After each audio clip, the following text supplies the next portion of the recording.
Так, добрый день, товарищи. Toyota Avensis 1.8.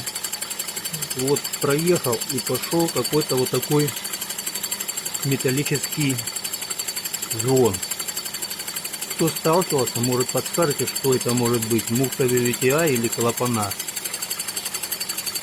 За ответ буду благодарен.